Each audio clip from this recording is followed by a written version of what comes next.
नमस्ते। सावित्री मंत्र मणि, इसमें हम लोग एक पैसेज पढ़ेंगे जो book 1 canto 3 yoga of the soul's release, उसमें से है ये passage. Yoga of the soul's release जो हमारी जीवात्मा है, चैत्य सत्ता है, वो किसके बंधन में है जिससे उसको मुक्त होना है। तो सभी आध्यात्मिक जितने भी स्क्रिप्चर्स हैं, लिटरेचर हैं, पुस्तकें हैं, आध्यात्मिक पुस्तक से मेरा मतलब है जो अनुभव से जन्मी हैं, साक्षात्कार से जन्मी हैं, उन सब में हम इसका वर्णन पढ़ते हैं। और जब कोई व्यक्ति अज्ञान से मुक्त हो जाता है तो उसकी क्या पहचान होती है। अब कहने को तो कोई भी कुछ भी कह सकता है आजकल कि मैं अज्ञान से मुक्त हो गया हूँ। सेल्फ रियलाइजेशन, आजकल इस पर बहुत सेल्फ रियलाइजेशन पर डिग्रीज भी हैं और नाना प्रकार के ग्रुप्स भी हैं। लेकिन वास्तव में वो उस व्यक्ति के लक्षण क्या होते हैं, उसके अंदर की अवस्था क्या होती है। तो हम देखते हैं कि श्री कृष्ण से गीता में अर्जुन ये प्रश्न करते हैं कि जो स्थित प्रज्ञ है क्या बोलता है, कैसे उठता है, कैसे बैठता है, खान पीन व्यवहार कैसा है उसका। लेकिन श्रीमद् भगवद गीता में श्री कृष्ण कोई भी बाहरी लक्षण नहीं देते हैं, आंतरिक लक्षण देते हैं। और वो आंतरिक लक्षण किस प्रकार के होते हैं उसका हम लोग वर्णन पढ़ेंगे।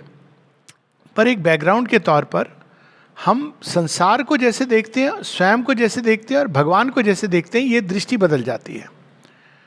तो हम इस तरह से अगर लें, हमारी दृष्टि की एसेंट यानी दृष्टि का भी जो उद्धार होता है, दृष्टि पहली दृष्टि होती है हमारी जो एकदम अचित ज्ञान की दृष्टि। जो जड़ तत्व से बंधा हुआ जीव है वो हर चीज में केवल अंधकार, जड़ता, तमस इसी को देखता है। और यदि वो ईश्वर की परिकल्पना भी कर ले तो उसी प्रकार का एक ऐसा महाशून्य जिसके अंदर कुछ भी नहीं है, एक जड़ तत्व, नेचर को ही, मेटीरियल नेचर को ही वो भगवान समझता है, क्योंकि उसकी दृष्टि सीमित है। फिर जब जड़ता के पास से हमारी दृष्टि मुक्त होती है, प्राण तत्व में आ जाती है, तब हम संसार को एक कामनाओं के खेल के रूप में देखते हैं। और ईश्वर भी वैसे ही हो जाता है। ईश्वर कौन है? जो हमारी कामनाओं की पूर्ति करता है। और जो कामनाओं की पूर्ति ना करे वो हमारा शत्रु है। ईश्वर कैसे हो सकता है? फिर और अंदर में उससे भी हम मुक्त होते हैं तो एक तीसरी दृष्टि जागती है, वो है मन की दृष्टि। अब मन की दृष्टि बड़ी इंटरेस्टिंग है। भगवान ने, प्रकृति ने आंखें भी बनाई ना, 2 आंखें बनाई है, इन दोनों को सिंथेसाइज करना होता है विजन को। और जो बाईं आंख से हम देखते हैं वो राइट ब्रेन में जाता है, राइट आंख से देखते हैं वो लेफ्ट ब्रेन में जाता है। और हम एक साथ चारों तरफ नहीं देख सकते हैं।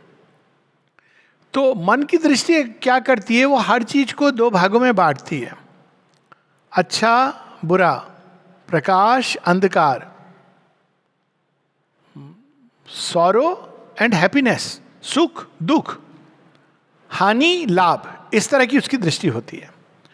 तो उसकी ईश्वर की परिकल्पना भी ऐसी होती है। और वो जब जीवन को समझने की चेष्टा करता है, ईश्वर के कर्म को, प्रयोजन को, तो वो ऐसे ही देखता है कि ईश्वर कौन है? जो हमको सुख दे रहा है। अभी भी हम सुनते हैं जब जीवन में कुछ वो चीज़ें होती हैं जिनको हम प्लेजेंट, जो हमें सुख देती हैं, हम कहते हैं भगवान की बड़ी कृपा है। और जब दुख का अनुभव होता है तो हम कहते हैं या तो भगवान रूठ गया है, या आप भगवान को तो ब्लेम नहीं कर सकते हैं ओपनली, कहते हैं हमारी कर्म थे।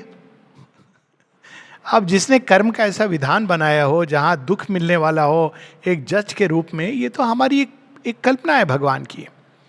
तो भगवान ने प्रकाश और अंधकार बना दिए, लेकिन प्रकाश और अंधकार के बीच में जो लिंक है, सुख और दुख के बीच में जो चीज उनको जोड़ती है, वो कौन सी प्रज्ञा है जो जोड़ती है?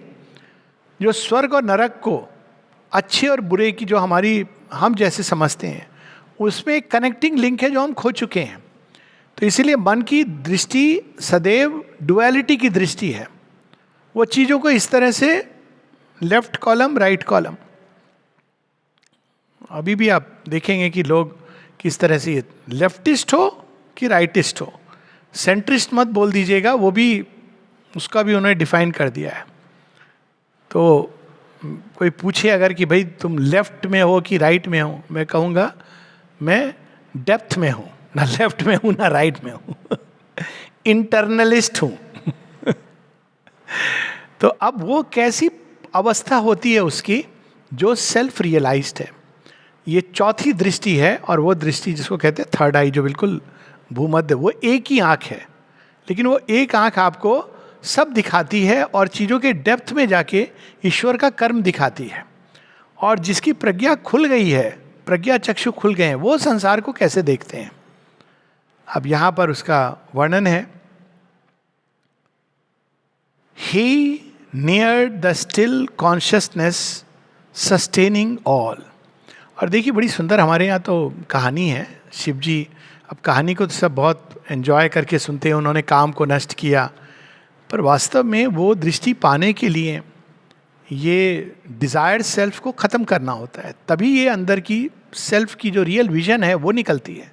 जब तक कामनाएं हैं तब तक हमारी व्यू पॉइंट्स इस पर बेस्ड रहेंगे, मन उसी तरह से स्वे करेगा, ओपिनियंस होंगी। इसीलिए लोग कई बार संसार में भगवान का काम नहीं समझ पाते हैं।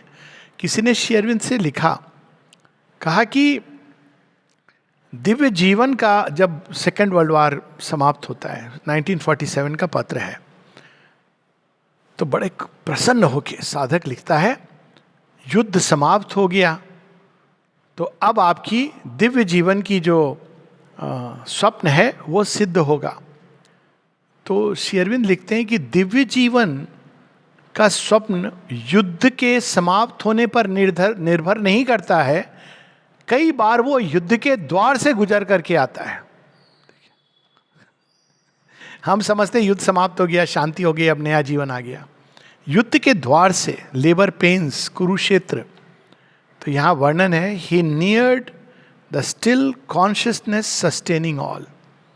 वो एक ऐसी अवस्था है जिसमें हम शुद्ध चेतना से साक्षात्कार करते हैं या तादात्म्य करते हैं। साक्षात्कार is not the right word, साक्षात्कार में भी एक दूरी है, क्योंकि साक्षात्कार आप कोई चीज देख रहे हो, और तादात्म्य में एक एकत्व है। हर चीज के अंदर एक ही चेतना काम कर रही है, अलग अलग रूप में, अलग अलग नाम में, अलग अलग तरीके से, अलग अलग उपाय से, लेकिन वो कर्म एक ही कर रही है। बड़ी इंटरेस्टिंग है, अगर हम इस तरह से देखें जीवन को, वहां पे अशुपति पहुंच जाते हैं। He neared the still consciousness sustaining all, the voice that only by speech can move the mind, became a silent knowledge in the soul. आत्म तत्व का ज्ञान वो ना तो किताबी ज्ञान होता है, ना पांडित्य का ज्ञान होता है, ना वो कोई एकेडमिक स्कॉलरली ज्ञान होता है, पता नहीं उसकी क्या हिंदी है, पांडित्य शायद होगा, जो भी है, लेकिन वो ज्ञान उसकी आत्मा से स्वतः स्फूर्त प्रकट होता है, क्योंकि आत्मा के अंदर सब चीज का ज्ञान है। क्यों? क्योंकि वो दिव्य का बीज है, सारा ज्ञान उसके अंदर समाया हुआ। यदि गागर में सागर का सही परिचय पाना है तो हमारी चैत्य सत्ता में है। ये एक ऐसी गागर है जिसमें भगवान ने समुद्र अपना भरा हुआ है और जिसमें से सारा ज्ञान प्रकट हो सकता है। पर कैसे? Silent knowledge. वो ये शब्द ले सकती है, कोई और शब्द ले सकती है, वो हमेशा फ्रेश रहता है। इस ज्ञान की सबसे बड़ी इंटरेस्टिंग बात क्या होती है कि वो सदैव फ्रेश रहता है, ताजा मक्खन मिलता है उसमें हमेशा, वो बासी नहीं होता, पुराना नहीं होता। एक ही चीज को अलग अलग ढंग से वो प्रकट होती है, अनेकों ढंग से प्रकट होती है। आगे क्या होता है? ये तो ज्ञान की बात हुई। The strength that only in action feels its truth was lost now in a mute omnipotent peace.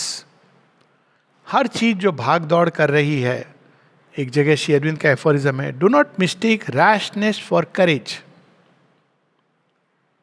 कि रैशली कोई हम कर्म कर रहे हैं, झंडा लेके चले गए, धरना दे दिया, तो ये कोई स्ट्रेंथ का लक्षण नहीं होता है। कई बार ये वीकनेस का लक्षण होता है। जो सच्चा बल होता है, सच्चा सामर्थ्य होता है, वो तो वैसा होता है जैसा श्री कृष्ण रथ पे बैठे हुए हैं, मुस्कुरा रहे हैं। कोई पूछे आप कुछ कर रहे? नहीं, मैं तो कुछ नहीं कर रहा हूँ, मैंने तो चॉइस दी थी, अर्जुन ने कहा कि आप रथ सारथी बन जाइए, मैं हूँ, शस्त्र मैं उठाऊंगा नहीं। लेकिन देखिए कितनी अद्भुत बात है, ये जो चॉइस थी बड़ी इंटरेस्टिंग थी। श्री कृष्ण कहते हैं कि मेरी सेना एक तरफ रहेगी, मैं शस्त्र अस्त्र नहीं उठाऊंगा। भगवान को शस्त्र अस्त्र उठाने की जरूरत नहीं होती महाविनाश करने के लिए। ये बात अर्जुन को ठीक समझ थी कि जहां कृष्ण है, शस्त्र उठाने, शस्त्र तो हम उठा लेंगे, आपकी उपस्थिति काफी है। ओमनीपोटेंट पीस, ऐसी शांति जिसमें इतना सामर्थ्य है। श्री अरविंद की जब हम जीवन को देखते हैं, माता जी बताती एलिमेंट्स पर, ये जो कहानी है श्री अरविंद की, रियल घटना है, ये बड़ी अद्भुत है। ये हम कैजुअली पास किए, अरे श्री अरविंद, बहुत साइक्लोन आते थे यहाँ, बवंडर, हम सबको पता है, उसमें लोग उड़ जाते थे। तृणाव्रत, वो तो आएगा, कृष्ण जी का खेल शुरू हो गया है, तो तृणाव्रत आता था, उड़ा ले जाता था, लोग, मनुष्य उड़ जाते थे, नलिनी के उस समय की। और वो बताते कि उस समय का पौंडीचेरी शमशान से कम नहीं था, 6 बजे के बाद कोई बाहर नहीं जाता था। और बड़े सुंदर ढंग से कहते हैं कि आखिर शिव की तपस्या शमशान से ही तो प्रारंभ होती है। सारे वो यहाँ पे वो चोर चक्के डाकू मर्डरर्स, ये सारे लोग थे, माने सब नहीं, लेकिन बाहर 6 बजे के बाद उनका निशाचर योनि का राज्य रहता था। और एक दिन बहुत भयंकर साइक्लोन आता है, बवंडर आता है, और उस दिन माता जी जाती हैं श्री अरविंद के कक्ष में कि मैं खिड़कियाँ बंद कर दूँ। वो देखती हैं खिड़कियाँ खुली हैं, श्री अरविंद बिल्कुल अविचलित, वो बैठ करके कुर्सी पर अपनी टेबल पर कुछ लिख रहे हैं पुस्तिका में, और एक बूंद पानी अंदर नहीं आ रहा है। अब ये घटना केवल एक साधारण चमत्कार नहीं है, इसको अगर हम ध्यान से समझें तो सबसे कठिन होता है जड़ तत्व की शक्तियों पर अधिकार। जड़ तत्व की शक्तियां यानी जो मेटीरियल वर्ल्ड की फोर्सेस हैं, उनको रोक पाना। आप साइकोलॉजिकल फोर्सेस पे वर्क कर सकते हो, क्रोध आ रहा है, आपने देख लिया, आपने उसको रोक दिया। डिजायर आ रही है प्राण जगत की, आपने उसको रोक दिया। सामने से तूफान आ रहा है, सुनामी आ रही है, आप कैसे रोकोगे उसको? तो उस पर अधिकार, ओमनीपोटेंट पीस, लेकिन परम शांति के साथ विद्यमान। तो वो ऐसी शांति होती है जो शव की शांति नहीं है, शिव की शांति है। वो शांति होती है, लेकिन वो शांति ओमनीपोटेंट होती है, सर्वशक्तिमान होती है। माता जी बताती हैं कैसे कोई श्री अरविंद के पास जाके, अरे मुझे यहाँ दर्द है, दर्द है। श्री अरविंद देखते हैं कि वहाँ एक काला सा स्पॉट है जो नाच रहा है। एक सूक्ष्म उंगली हाथ से वो उसको निकाल के फेंक देते हैं। अचानक वो कहते हैं, मैं ठीक हो गया, ठीक हो गया। बिल्ली जब मर जाती है क्योंकि बिच्छू ने काट लिया है, but very soon, with in few minutes, माँ उसको ला के श्री अरविंद के सामने रख देती है, कहती है लॉर्ड। अब वो समझ गए श्री अरविंद की शी मस्ट बी सेव्ड। तो माँ बताती हैं कि श्री अरविंद केवल उसकी ओर देखते रहे। 20 मिनट तक उन्होंने बिल्ली को देखा, उसके बाद उसने अंगड़ाई ली, उठी, कूदी और चल पड़ी। बड़ी बड़ी अद्भुत लीला है माँ श्री अरविंद की। माँ भी कर सकती थी, लेकिन ये देखिए माँ नहीं करेंगी। जब श्री अरविंद हैं तो शी विल नॉट, वो ला के रख देती हैं लॉर्ड। हर चीज में हम देखते हैं कि माँ इस तरह से लॉर्ड, और उन शब्द का कई सारे ऐसे उदाहरण हैं पौंडीचेरी में मृत्यु के बारे में जो श्री अरविंद माता जी ने बताया है। A leisure in the labor of the worlds, a pause in the joy and anguish of the search, restored the stress of nature to God's calm. Anguish of the worlds. एक बहुत पुरानी फिल्म थी जिसमें ये अजीब सी line थी, इतना सन्नाटा क्यों है? ये सन्नाटा अच्छी चीज नहीं है, वो सन्नाटा शमशान का सन्नाटा है। लेकिन एक दूसरा प्रश्न हम लोग कर सकते हैं, इतना कोलाहल क्यों है? किस चीज के पीछे लोग भाग रहे हैं? भाग रहे हैं, ढूंढ तो रहे हैं कुछ। रोक रोक के पूछिए, क्या ढूंढ रहे हो भैया, कहाँ ढूंढ रहे हो? खुशियों के बाजार में जा रहे हैं, बाजार में मेला लगा है, वहाँ ये खुशी वो खुशी, ये सुख वो सुख, सबके नाम काम दाम, साथ में लिखी है एक्सपायरी डेट। परमानेंट कुछ नहीं है। एक्सपायरी डेट बड़ी इंपॉर्टेंट चीज़ है। एक्सपायरी डेट होती है तभी आप जाके वापस एक और खरीदोगे। बाजार चलता है एक्सपायरी डेट से। लेकिन एक खुशी ऐसी है जो कभी एक्सपायर नहीं होती है, वो केवल हमको इंस्पायर करती है। एक ऐसा सुख है, माँ बताती है, there is a happiness that one finds nowhere. वो एक सेटिस्फैक्शन क्या है, तो labour in the leisure in the labour of the worlds. पूरी सृष्टि जिसके लिए श्रम कर रही है, वह आश्रम में आकर के शांत हो जाता है। Labour of the worlds, a pause in the joy and anguish of the search. यहां पर जॉय भी है, कुछ मिला फिर वो छूट गया, एंग्विश, छटपटाहट। Restored the stress of nature to God's calm. तो लोग पूछते हैं साइकियाट्रिस्ट के रूप में, ये समस्या है वो समस्या है, तो बहुत स्ट्रेस है, तो समाधान, तो तत्कालिक समाधान तो बहुत सारे हैं, परमानेंट समाधान केवल एक है। तत्कालिक समाधान तो दवाओं से लेकर के मेडिटेशन टेक्निक्स हैं, श्वास को संयत करिए, ये करिए, और अच्छा लगता है लोगों को। कुछ समय बाद फिर शुरू, आप कितने देर तक श्वास को संयत करते रहोगे पूरे दिन?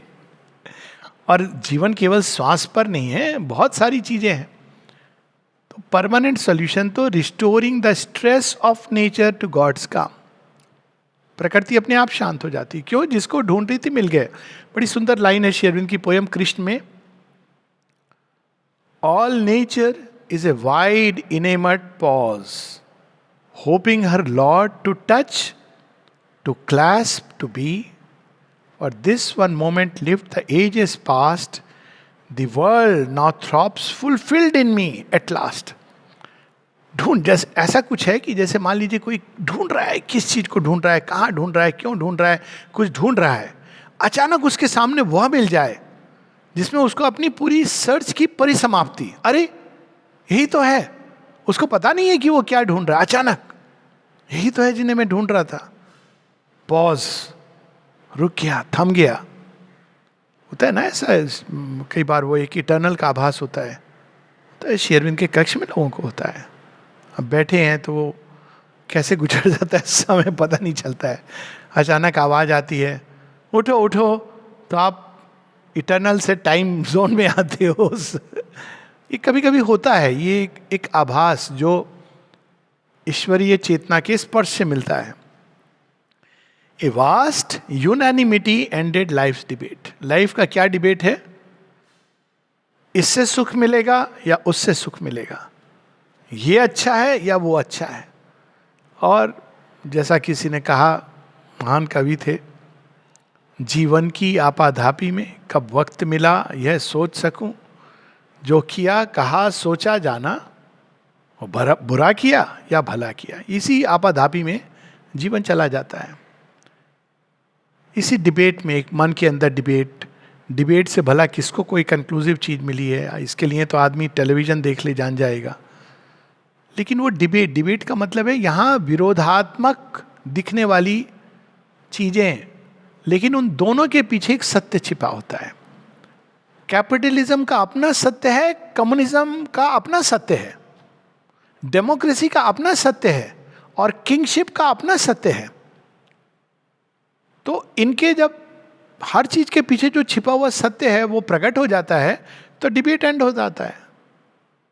तो यहां पर a vast unanimity ended life's debate, the war of thoughts that fathers the universe. इस सृष्टि की उत्पत्ति, जितने भी देखा जाए तो इवन जो वार्स होते हैं वो केवल भौतिक स्तर पे नहीं लड़ जाते, उनका प्रारंभ कहीं और हुआ होता है, आइडिया के लेवल पर होता है। हमारी समझ, अंडरस्टैंडिंग, जीवन को हमने जैसे देखा है वहीं से शुरू होता है। अब ट्राइब्स क्यों लड़ती थी? उसकी समझ ये थी कि जो मेरा ट्राइब है वही बस अल्टीमेट है, कि जो मेरी ट्राइब है बस यही है, यही कुल, यही घराना, यही सर्वोत्तम है, बाकी किसी को जीने का अधिकार नहीं है। वहाँ से जो प्रारंभ होता है आज तक चल रहा है। तो ट्राइब्स, तो वो एक सोच है। तो ये, लेकिन इससे जन्म होता है किन चीज़ों का? शौर्य का, कॉन्ट्ररी थॉट का, एक अलग आइडिया का, और उससे ये ब्रह्मांड आगे बढ़ता है, सृष्टि आगे बढ़ती है। The clash of forces struggling to prevail in the tremendous shock that lights a star as in the building of a grain of dust. तब उसको, जब वो ब्रह्मांड को देखता है तो कहता है अद्भुत।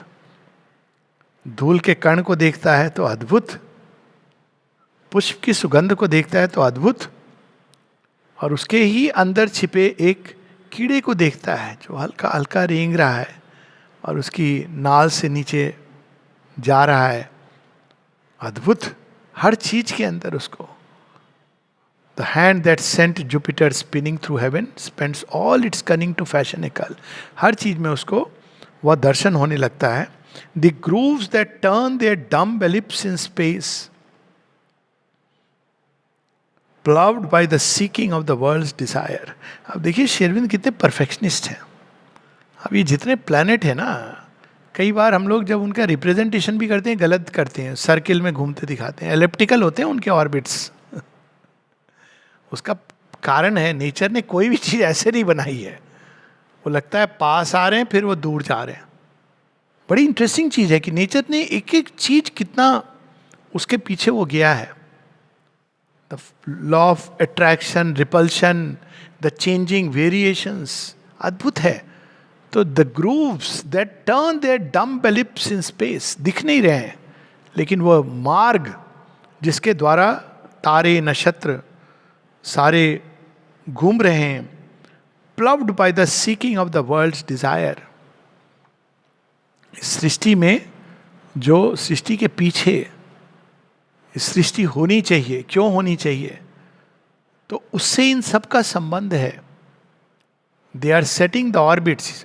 अब जब कोई पूछे कि जो बना रहे थे नेबुला, अब देखिए वर्ल्ड डिजायर बड़ी इंटरेस्टिंग चीज़ है। अब इसमें अब ये डिजायर शब्द को अलग अलग ढंग से प्रयोग हुआ है, लेकिन अब देखिए संसार में जब सूर्य के अंदर से खूब सारे प्लैनेट्स निकले, एक नेबुला था, सूर्य नहीं था, एक अग्निपुंज था, शक्तिपुंज था, ऊर्जा पुंज था, और सब घूम रहे थे। कोई पूछता ये क्या काम कर रहे हैं आप, क्यों कर रहे हैं ऐसे?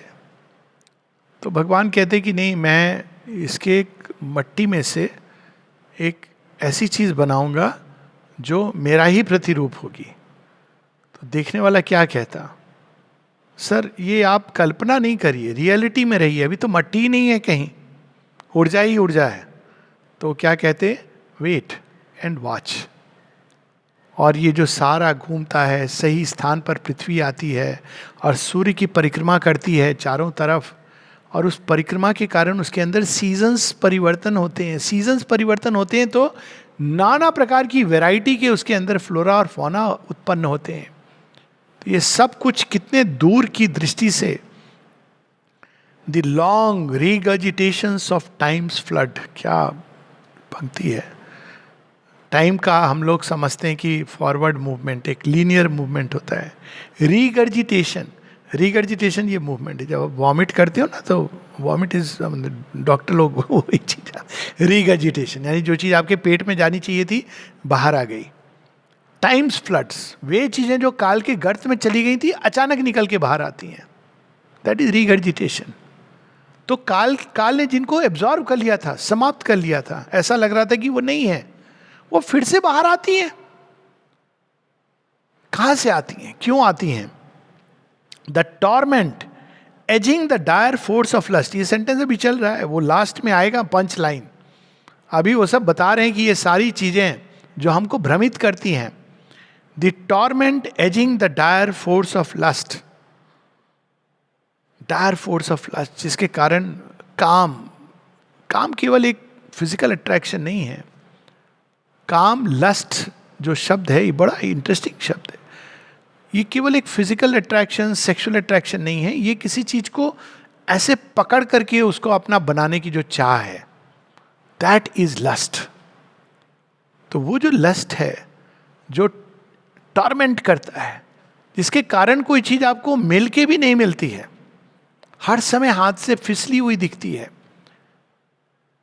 That wax kinetic in earth डलर्ड slime, लेकिन जो सोया हुआ है बिल्कुल रॉक समान है, उसको जगाने के लिए जरूरी है. कई बार लोग कहते हैं कि भगवान ने ऐसी चीज़ें बनाई ही क्यों, जिनको बाद में कहते हैं छोड़ना है. तो भाई ये अपनी अपनी स्टेज है. पत्थर को जगाने के लिए भगवान ने ये चीज़ें बनाई है. पत्थर के अंदर आप जो कीड़ा है उसको आप सीधा ब्रह्म ज्ञान नहीं हो सकता है, तो उसको मूव करने के लिए भूख प्यास काम क्रीड़ा उसका यही बस जीवन का इतना ही सा है. तो उस लेवल के लिए ये आवश्यक है. फिर जब वो अपना काम कर लेती है तो वास्तव में एक्चुअली अपने आप चली जाती है, इसको करना भी नहीं कुछ होता है. But you have to go to the next level and carves a personality out of mud, the sorrow by which nature's hunger is fed. दुख का रोल, भगवान ने दुख क्यों दिया संसार में? दुख नहीं होता तो प्यास नहीं होती, भूख नहीं होती. प्यास नहीं होती तो हम सीमित से ही बड़े सुखी हो जाते. लेकिन भगवान तो असीम देना चाहता है, तो हर सुख के साथ उसने दुख की छाया जोड़ दी है. ये उसकी कृपा है. नहीं तो क्या होता, हम सीमित सुख से ही खुश हो जाते. तो इसलिए वो साथ में the sorrow by which nature's hunger is fed, the oestrus which creates with fire of pain. प्रकृति के अंदर जो जन्म देते हैं जो जीव, और उनके अंदर जो चाह उत्पन्न होती है संपर्क की, संबंध की, और उस संबंध से जो ऊर्जा, जो पीड़ा प्रकट होती है, वो पीड़ा फिर लेबर पेन्स में भी प्रकट होती है, और उससे जो जन्म होता है, the fate that punishes virtue with defeat. हम लोग प्रश्न करते हैं कि ऐसा क्यों होता है. उज्ज्वल पंख दिए बगले को, कोयल के ही विधिकारी, उधो कर्मन की गति न्यारी. यही हम लोग बोलते हैं ना, मूरख मूरख राज करत हैं, पंडित फिरत भिखारी. उद्धव जी का पद है. इसका एक कारण है और उसको हम नहीं समझ पाते हैं. अब ये देखिए, तीसरी आंख खुलने से ये चीज़ें समझ आती हैं, वरना ये चीज़ चलती रहती है. अब हम लोग थ्योरी बनाते हैं, ये जो पंडित है भिखारी इसलिए क्योंकि इसने बड़ा कोई पुराने जन्म में, ये बहुत कन्वीनियंट अगर कोई थ्योरी बनी है तो यही है, उसने पूर्व जन्म में कोई बुरा काम किया था. अच्छा देखिए, अजीब बात है, अगर बुरा काम किया था तो पंडित कैसे बना? और जो ये आज राज कर रहा है उसने अच्छा काम किया था, उसने बुरा काम किया, उसने अच्छा काम किया था तो राजा है. राजा है तो मूर्ख कैसे बना? अच्छा काम किया था उसने तो. ये पैराडॉक्स कैसे है? तो कोई चीज मिसिंग है, और वो मिसिंग एलिमेंट, वो ज्ञान तीसरी चक्षु के खुलने से सेल्फ रियलाइजेशन के साथ साथ ही प्रकट होता है. The tragedy that destroys long happiness.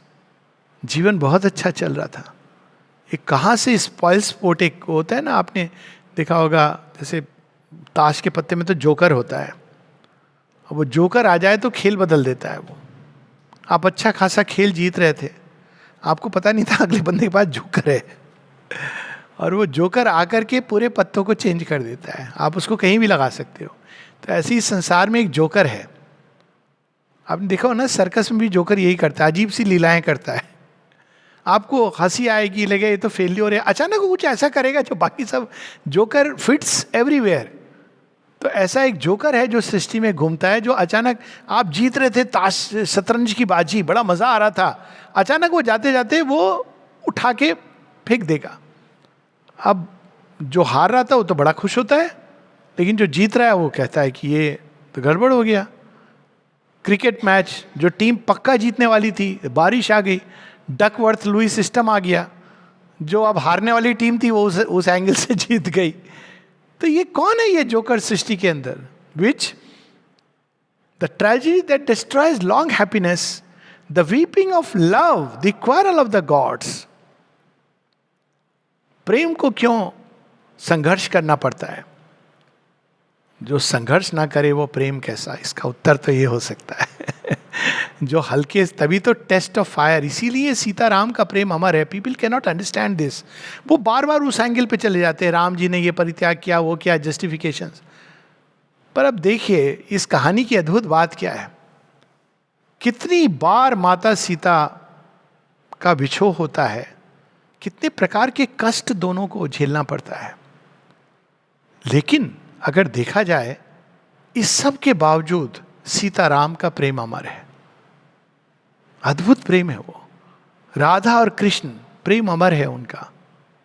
तो ये क्यों है?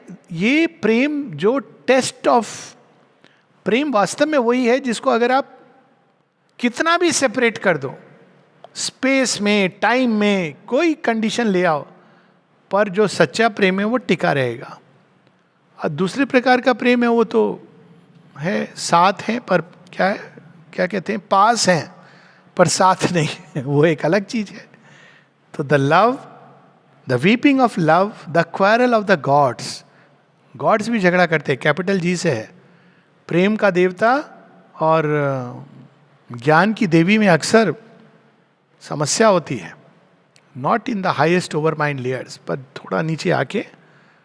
और प्रेम की देवी और न्याय की देवी में भी समस्या होती है। ये सबसे सुंदर ढंग से क्वारल ऑफ द गॉड्स, हमारे मिथोलॉजी में भी कुछ एक स्टोरी है, इंद्र इत्यादि की। एक बार इंद्र की अग्नि से लड़ाई होती है, अग्निदेव चले जाते हैं, कहते हैं मैं ही हूँ राजा, और सारी सृष्टि को भस्म करने लगते हैं। लेकिन ग्रीक मिथोलॉजी में बड़ा कॉमन है ये आना, देवताओं के झगड़े। हर एक देवता अपना आधिपत्य चाहता है कि मेरी ही शक्ति वो संसार पे राज्य करे, और दूसरा देवता है वो भी अपना आधिपत्य चाहता है। यही तो ओवर माइंड का क्रिएशन है, जिसके कारण श्री अरविंद ने उसको डिसॉल्व करने को कह दिया। ओवर माइंड में प्रत्येक देवता वो अपनी सृष्टि का राजा होता है, और वो अपनी सृष्टि को एक्सटेंड करता जा सकता है, कोई लिमिट नहीं है। Over mind is timeless time, मतलब वहाँ समय की सीमा नहीं है, इटर्निटी नहीं है, लेकिन उसमें समय की सीमा नहीं है और देश की सीमा नहीं है। लेकिन दूसरा देवता है, उसकी भी उसी प्रकार से एम्पायर है। और फिर वही जब नीचे आते हैं तो झगड़ा करते हैं, लड़ाई हो जाती है। लड़ाई मतलब हम लोग की तरह नहीं लड़ते हैं, कई बार हमसे वर्ष, क्योंकि हम लोग तो चैत्य सत्ता है ना हमारे अंदर, थोड़ी देर बाद हम लोग कहते हैं क्या झगड़ा करना, छोड़ दो। लेकिन जो देवताओं का युद्ध होता है उसका जो प्रभाव है इस भूमि पर पड़ता है, भयानक प्रभाव पड़ता है। तो ये सारी चीज़ें समाप्त हो जाती हैं। क्यों? हमारी स्कूलिंग पूरी हो गई, और इन सब के पीछे छिपी हुई जो प्रज्ञा है वो स्पष्ट हो जाती है। Seized in a truth which lives in its own light. एक ऐसा प्रकाश प्रकट हो गया जिसमें ये सारे जो द्वंद्व हैं वो समाप्त हो जाते हैं। एक जगह माता जी कहती हैं कि, श्री अरविंद कहते हैं बड़ी सुंदर ईशावास्य उपनिषद में, कहते हैं distrust all utopias which promise you happiness but do not tackle remove the root of struggle and suffering. Distrust all utopias, utopia मतलब कि एक अद्भुत राम राज्य हो जाएगा, हम लोग यूटोपिया, लेकिन वो चीजों के रूट को नहीं हटा रहे हैं। अमेरिका ड्रीम डेस्टिनेशन हो गया, 100 साल में आपका खेल खत्म हो गया। मतलब क्योंकि वो यूटोपिया ऐसे बनते ही नहीं है किसी भी जगह को। अक्सर लोग पूछते हैं कि ऑरोविल में अब ये झगड़ा हो रहा है, अरे इसीलिए हो रहा है क्योंकि सबको भगवान ये टर्न कर रहे हैं टेंशन की, ऐसे तुम नहीं बना सकते हो इसको, डेमोक्रेटिक वे से, मेंटल डिबेट से नहीं सॉल्व कर सकते हो। आपको कोई चीज़ कितनी भी अच्छी लग रही हो, आपका मेंटल व्यू पॉइंट, ओपिनियन सब ठीक है, बट आप ये यूटोपिया नहीं बना सकते हो। भगवान बड़ा चतुर काम करते हैं, वो यूटोपिया का चार्टर दे देते हैं, पर बनाना आपको है। क्योंकि अगर बना बनाए यूटोपिया में आदमी चला गया तो उसको नष्ट कर देगा और कुछ नहीं करेगा। ऐसे ही किया था शिव जी ने, सारे असुरों की माता दीति गई, बोली आपने बड़ा अन्याय किया है, हमारे बच्चों को तो आपने नेदर वर्ल्ड में रहते हैं और ये देखो देवताओं को स्वर्ग दिया है। तो शिव जी कहते हैं इतनी सी बात है? हाँ इतनी सी बात है। चलो सोमनाथ के मंदिर में, बड़ा इंटरेस्टिंग है, इसीलिए सोमनाथ की जो आक्रमण हुआ था, सोमनाथ के मंदिर में दूध चढ़ा देना, सारे तेरे जो बच्चे हैं ना संतान दैत्य, वो सब स्वर्ग चले जाएंगे। अब स्वर्ग में तो हड़कंप मच जाता है कि ये क्या हो गया, सारे देवता। लेकिन अब शिव जी ने कहा है वो अटल है, कहते मैंने तो कह दिया वो मेरे प्रिय हैं। अब चले सब, बड़े लाइन लग गई, ये तो फ्री वीजा मिल रहा है आज के दिन। अब सारे लाइन लगा करके थोड़ा सा दूध लेके खड़े हुए, वो डाला, चले गए, एंट्री फ्री। अब वहाँ सारे गणेश इत्यादि देवता की हो क्या रहा, हम करें लेकिन क्या, सामने महादेव खड़े। तो महादेव से जब कहते जाने दो, तुमको क्या समस्या है, तुमको तो मिला हुआ है ना स्वर्ग, तुम्हारी प्रॉब्लम क्या है, अब इसके सामने क्या आप कह सकते हो। चले जाते हैं। अब जाते हैं, वृत्ति तो बदली नहीं है दैत्यों की। वहाँ जाते हैं, देखते हैं कामधेनु। कहते किसकी है, तो कहते किसी की नहीं है। अच्छा, Auroville belongs to nobody in particular. लेकिन ये भूमि पर इसका मतलब है जो इसको हथिया लेगा वो उसकी भूमि हो जाएगी। It belongs to nobody. तो भूमि पर अपना जैसे घर बना लिया, अब हमारी हो गई क्योंकि किसी की नहीं है। तो वो कामधेनु को पकड़ के खींचने लगता है एक व्यक्ति, एक असुर। दूसरे कहते तुम्हारी कैसे, मेरी होगी। यहां तक कि वो इंद्र के सिंहासन पे भी अब प्रश्न खड़े हो जाते हैं, आपका तो टर्म एंड एंड होना चाहिए, अब हम डेमोक्रेटिक वोट से डिसाइड करेंगे। अब इतना कंफ्यूजन होता है, मारा मारी सब शुरू हो जाती है। तब लोग कहते हैं शिव जी को, शिव जी तो कह रहे हैं अभी चलने दो खेल। Then the divine mother intervenes. बड़ी अद्भुत कहानी है वो। तो गणेश जी खड़े हो जाते हैं द्वार पे, कहते हैं आप ये मैं I won't allow, because divine mother कहती हैं गणेश जी को आज फिर तुम द्वार पे खड़े हो जाओ। तो शिव जी कहते हैं हटो, कहते हैं नहीं हटूंगा। क्यों नहीं हटोगे, डिवाइन मदर का। अब देखिए डिवाइन मदर और शिव जी के बीच ये युद्ध चल रहा है। तो शिव जी एकदम ऐसी स्टोरी गोस कि क्रोध में आकर, क्रोध नहीं है वो, एक विनाशकारी, कि मैं पूरी चीज ही समाप्त कर दूं, एक नई सृष्टि करेंगे। अब देवताओं के लिए इट इज नथिंग, स्वर्ग नरक सब डिसॉल्व कर देना, फिर से नया कुछ बनाएंगे नए आधार पे। तब डिवाइन मदर खड़ी हो जाती, कहती आज मैं गणपति को हानि नहीं पहुंचाने दूंगी। अब वो खड़ी होती है अपने पूरे स्प्लेंडर में। तब वो शिव जी शांत हो जाते हैं, कहते हैं अभी क्या करना है, देहा वो अधिकारी नहीं है। तो यूटोपिया बना देना एक बात है, उसमें रहने के लिए अधिकार होना चाहिए। अधिकार कैसे मिलता है, जब यूटोपिया का चार्टर आप फॉलो करते हो। फॉलो कब करोगे, जब उसको समझोगे। Auroville belongs to nobody in particular का मतलब ये नहीं है so therefore anybody can go and, जो जिसकी लाठी उसकी भैंस, इट बिलोंग। ये तो पुराने समय ट्राइब्स करते थे, जो जमीन मिले उसको अधिग्रहण कर लिया। That's not what it means, it belongs to the divine. और डिवाइन का प्लान वहां फुलफिल होना है। अब देखिए आप इस दृष्टि से, लेकिन मनुष्य नहीं जानता है, इसलिए वो यूटोपियास ईगो के कारण नष्ट होते हैं। और जब तक मनुष्यों में अहंकार रहेगा, जब तक मन का अभिमान रहेगा, तब तक आप सब बना दोगे, लेकिन ये संभव नहीं होगा। लोग पूछते हैं सुपरामेंटल वर्ल्ड कहाँ है, श्री अरविंद ने, माता जी ने तो उतार दिया है। हाँ उतार दिया है, फिर है कहाँ, आप अधिकारी बनिए, आप देखिए आपके सामने प्रकट होगा। तो लोग कहते हैं ये क्या बात हुई, मतलब मुझे थाली में ना केवल खाना परोसा जाए, मुंह में खिलाया जाए। ये तो इन्फेंसी में माँ करती है बच्चे को। तो यहाँ पर वो सारी चीजें, the weeping of love, the quarrel of the gods, seized in a truth that lives in its own light, सब कुछ सामने स्पष्ट प्रकट हो जाता है। सारे विरोध द्वंद्व समाप्त हो जाते हैं उस एकमेव सत्य की ज्वाला में, उसके प्रकाश में। जब कामनाएं नष्ट होती हैं तब प्रेम का शुद्ध स्वरूप प्रकट होता है। दैट इज द स्टोरी जिससे हम लोगों ने प्रारंभ किया था। तब शिव और पार्वती का विवाह होता है। शिवत्व यानी द डिवाइन सोल और पार्वती मेटीरियल नेचर, इन दोनों की यूनियन की एक कंडीशन है कि काम हैज टू वैनिश। और जब वो नष्ट होता है, देवताओं का भी उसके पीछे सारा सब का वो अटेम्प्ट, एफर्ट फिनिशेस। और जब काम नष्ट होता है तब शिव पार्वती का प्रेम यानी मैटर और spirit fuse and become one. लेकिन काम का रोल क्या था, ploughing the soil, प्लविंग the soil जरूरी था। वो खेत में हल चलाने के लिए जरूरी था, लेबर के लिए। लेकिन बाद में देवता आते हैं। और यही श्री अरविंद स्टोरी बताते हैं कि लोग अक्सर कहते हैं कि सागर मंथन में देवताओं के साथ पार्शियल थे श्री हरि, और उन्होंने असुरों को क्यों नहीं दिया अमृत। तो कहानी का विस्तार तो हम लोग कई बार कर चुके हैं, लेकिन मूल चीज ये है, असुर तब तक अधिकारी नहीं बनता। अब यहाँ असुर वो सींग वाला और देवता वो बैठे हुए टेलीविजन के स्वर की बात नहीं हो रही है, जिनके अंदर देवत्व है।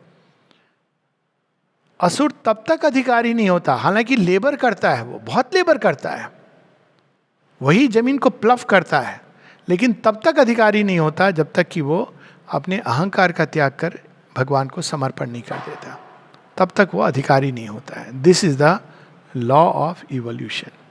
आप माइंड से एक सीमा तक पहुंचेंगे, फिर आप समर्पण करेंगे. जब आप समर्पण करेंगे तो बाकी जो होगा, आत्म साक्षात्कार, आत्म तादात्म्य, नई दृष्टि, उसके साथ नई सृष्टि पहले दिखाई देगी कि सत्य क्या है, तब हम लोग उसको चेंज करने की बात कर सकते हैं. अभी तो हम लोग सत्य को देखते नहीं, एक्टिविस्ट की तरह ये बदलो वो बदलो. It doesn't help. First we must realise the divine and reach this state, जिसका लास्ट में एक लाइन में वर्णन है, his soul stood free, a witness and a king.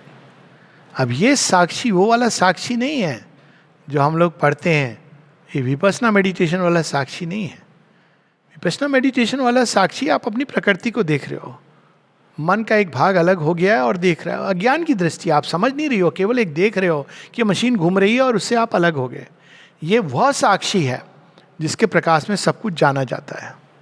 सूर्यो यथा सर्वलोकस्य चक्षु नालिप्यते चाक्षुषे बाह्य दोषा. वो हर चीज़ों का आंतरिक सत्य जान लेता है, लेकिन उससे दोष से मुक्त रहता है. नमस्ते.